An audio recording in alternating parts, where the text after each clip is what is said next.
Real one ஆன்மீக நேயர்களுக்கு வணக்கம். நான் டாக்டர் தீபா அருளாளன். இன்னைக்கு நம்ம என்ன டாபிக் பற்றி டிஸ்கஸ் பண்ண போகிறோம் அப்படின்னா, வீட்டில் பண வரவு அதிகமாகணும், நம்மளுக்கு வசதி வாய்ப்பு அதிர்ஷ்டம் வரணும், அதுக்கு எலுமிச்சை விளக்கு ஏற்றலாமா? இது பாருங்க, ஜாதகம் பார்க்க வரவங்க நிறைய பேர் இப்போ சமீப காலமாக சில மாதங்களாக இந்த கேள்விகள் கேட்குறாங்க. ஏன் கேட்குறாங்க அப்படின்றது தெரியல. வீட்டில் எலுமிச்சை விளக்கை ஏற்றுறதை பற்றி ஏதாவது இந்த சமூக வலைத்தளத்தில் ஏதாவது பதிவு வந்திருக்கா அப்படின்றதும் தெரியல. ஆனால் உண்மையாக பார்த்தீங்கன்னா, வீட்டில் எலுமிச்சை விளக்கு ஏற்றலாமா அப்படின்னா ஏற்றக்கூடாது அப்படின்றது தாம்மா உண்மை. வீட்டில் பாருங்கள், எலுமிச்சை விளக்கு ஏற்றக்கூடாது, பூசணிக்காய் விளக்கு ஏற்றக்கூடாது. ஏன்னா இந்த எலுமிச்சம் அப்படின்றது பாருங்கள், இது ராஜக்கனி, ஜம்புவீர பழம், இறை வழிபாட்டுக்கு உகந்த ஒரு கனி தான். இதில் எந்த விதமான சந்தேகமும் இல்லைம்மா. பொதுவாக இந்த எலுமிச்சம்பழத்தை கட் பண்ணுறது அப்படின்னாலே நீங்கள் பார்த்துருப்பீங்க, பெரியவங்க வீட்டில் இருக்காங்கன்னா அவங்க என்ன சொல்லுவாங்கன்னா, அம்மா தலைவாசலுக்கு உள்ளே வச்சு கத்தி வச்சு கட் பண்ணாதீங்கம்மா, தலைவாசலுக்கு வெளியே வச்சு கட் பண்ணுங்கம்மா அப்படின்னு சொல்லுவாங்க. அதுக்கு காரணம் என்ன நான் சொல்கிறேன் கேளுங்க. இதுக்கு பலவிதமான கருத்துக்கள் இருக்க தான் செய்யுது. நான் என்னோட கருத்தை பதிவிடுறதுக்கு பதிலாக பெரியவங்க சொன்ன, நான் முன்னோர்கள் சொன்ன கருத்தை நான் உங்களுக்கு பதிவிட விருப்பப்படுறேன். அது என்ன அப்படின்னா, ஒன்றும் இல்லைம்மா, நம்ம முனீஸ்வரன் கோயிலுக்கு போகிறோம் அப்படின்னு வச்சுக்கோங்களேன். நம்ம பொதுவாக முனீஸ்வரனுக்கு நம்ம கவுச்சி தான் சமைச்சு கொடுக்கணும் இல்லைங்களா? நம்ம வழிபாடு பண்ணுறோம். நம்ம பொங்கல் வச்சு வழிபாடு பண்ணுறது அப்படின்றத விட கடா வெட்டி வழிபாடு பண்ணுறது, அதுதான் பார்த்திங்கன்னா முனீஸ்வரனுக்கு. இந்த காவல் தெய்வங்களுக்கெல்லாம் சொடலை, முனீஸ்வரன், இவங்களுக்குலாம் பார்த்திங்கன்னா கவுச்சி தான் கொடுப்பாங்க. கவுச்சி தான் நிவேதனமாக கொடுப்பாங்க இல்லைங்களா? அப்போ கவுச்சி சாப்பிடாதவங்க என்ன பண்ணுவாங்க? இப்போ நான் எங்கள் குடும்பத்தில் போகும்போது நாங்கள் கவுச்சி சாப்பிட மாட்டோம், அசைவும் சாப்பிட மாட்டோம். அப்போ ஆனால் நான் எங்கள் குலத்தில் பார்த்திங்கன்னா, எங்கள் மாமியார் வீட்டு குலத்தில் முனீஸ்வரனை வழிபாடு பண்ணுற ஒரு விஷயம் இருந்துட்டு தான் வருது. எந்த ஒரு நல்ல விஷயம் இருந்தாலும், எந்த நல்ல விஷயம் நடக்கணும்னாலும் குலதெய்வத்தை வழிபாடு பண்ணோம். இது நம்ம எல்லாருக்கும் தெரிஞ்சது தான். எங்களோட குலதெய்வம் திருத்தணி ஸ்ரீ வள்ளி தேவசேனா சமேத முருகப்பெருமான். அவனை வழிபாடு பண்ணிட்டு எங்கள் குலத்தில் ஒரு வழக்கம் இருக்குது. அது என்ன அப்படின்னா, முனீஸ்வரனுக்கு நம்ம வழிபாடு பண்ணிட்டு தான் நம்ம எந்த ஒரு நல்ல விஷயத்தையும் செய்யணும் அப்படின்றது. எங்கள் திருமணத்தும் போது அதெல்லாம் செஞ்சாங்க, எனக்கு குழந்தை பிறக்கும் போது அதெல்லாம் செஞ்சாங்க. அப்போ முனீஸ்வரனை வழிபாடு பண்ணணும் அப்படின் போது நாங்கள் சைவமார்கள். அப்போ எப்படி வழிபாடு பண்ணணும் அப்படின்னு சொன்னாங்க அப்படின்னா, முனீஸ்வரனுக்கு காவு கொடுக்கணும். அப்போ காவு கொடுக்கறதா என்ன பண்ணுறாங்கன்னா, எலுமிச்சம்பழத்தை கட் பண்ணி நம்ம பாருங்க குங்குமத்தை தடவி வைக்கிறாங்க. இது காவா அவங்க சொல்கிறாங்க. அது கோயிலே இப்படி ஒரு விஷயம் நடக்க தான் செய்யுது.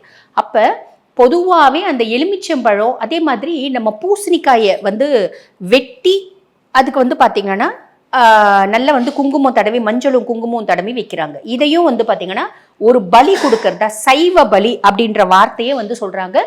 இது இன்றளவும் நிறைய கிராமங்களில் நிறைய பேர் கடைபிடிக்கிறது. அப்போ இந்த எலுமிச்சம்பழத்தையும் பூசணிக்காயையும் பார்த்திங்கன்னா என்னவா மக்கள் கருதுறாங்க, பல கிராமங்களில் இது சைவ பலி அப்படின்ற ஒரு வார்த்தை சொல்கிறாங்க.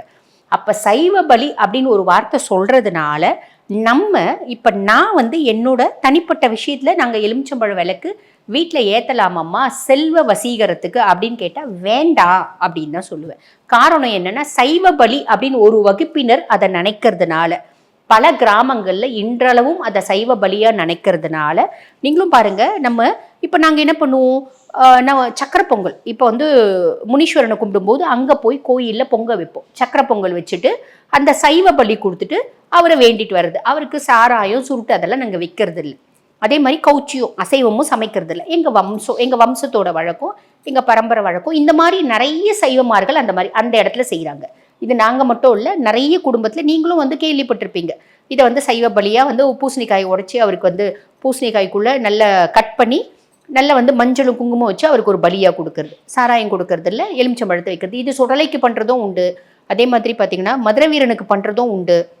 இந்த கிராம காவ தேவதைகள் இருப்பாங்க பார்த்தீங்களா, அந்த தேவதைகள் இருக்கவங்களும் அவங்க அசைவம் சாப்பிடாதவங்க இந்த மாதிரி பண்ணுறது உண்டு. பெரும்பாலும் அசைவம் சாப்பிட்றாங்க, சாப்பிடாதவங்க ஒரு 10% இந்த மாதிரி பண்ணுறாங்க. சரிங்களா?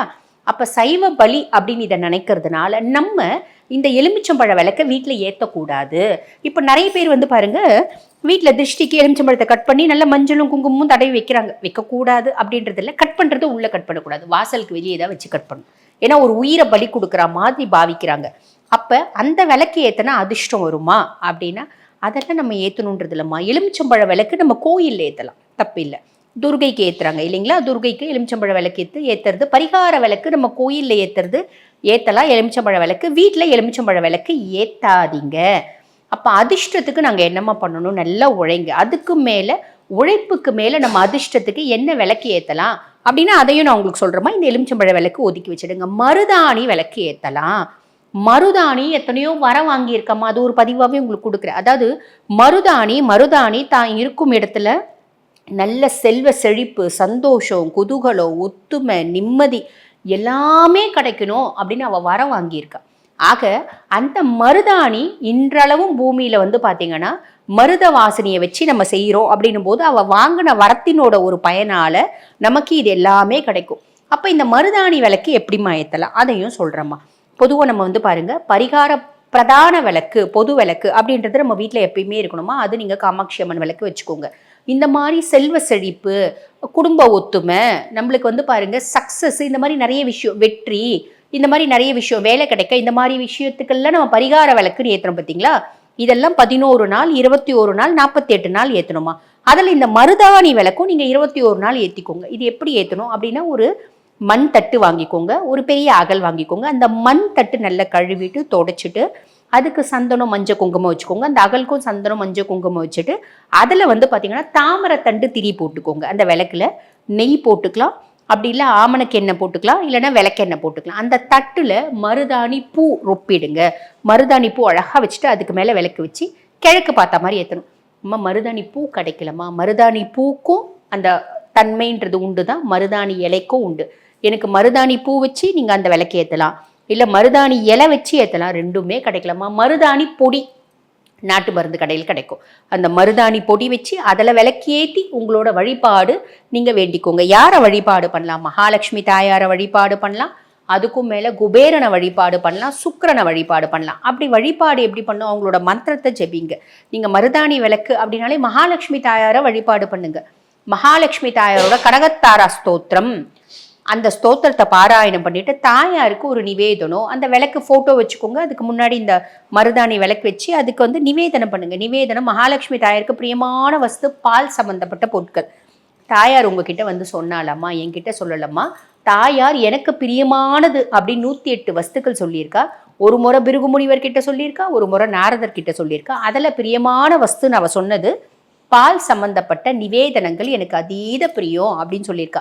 அப்போ நம்ம என்ன பண்ணலாம்? பால் பொங்கல், பால் கொழுக்கட்டை, சரிங்களா, இல்லைன்னா பால் பாயசம், இப்படி ஏதாவது ஒன்று தாயாருக்கு செஞ்சு, இல்லைன்னா வெறுமனே பாலில் கொஞ்சமாக குங்குமப்பூ போட்டு பனவெல்லம் போட்டு இல்லை சக்கரை போட்டு நம்ம நிவேதனம் வைக்கலாம். இதை நம்ம தூப தீபம் கற்பூரம் ஏற்றி வழிபாடு பண்ணுறீங்க அப்படின்னா நிறைய அதிர்ஷ்டம், மிகுந்த அதிர்ஷ்டம், உலகத்தில் இருக்க அத்தனை யோகங்களும் போக்கங்களும் சந்தோஷங்களும் மகிழ்ச்சிகளும் தானாக வரும். எலுமிச்சம்பழ விளக்கு அப்படின்றது வீட்டில் ஏற்றாதீங்க. திருப்பி ஒரு முறை நான் வந்து உங்களுக்கு தெளிவாக ஆணைத்தனமாக சொல்கிறேன். வீட்டில் பூசணிக்காய் விளக்கு, நம்ம எலுமிச்சம்பழம் விளக்கு ரெண்டும் ஏற்றக்கூடாது. புரிஞ்சிருக்கும்னு நினைக்கிறேன். ஆக இந்த பதிவு உங்களுக்கு பயனுள்ளதாக இருக்கும்னு நினைக்கிறேன். இதே மாதிரி இன்னொரு பதிவில் உங்களை சந்திக்கும். நன்றி.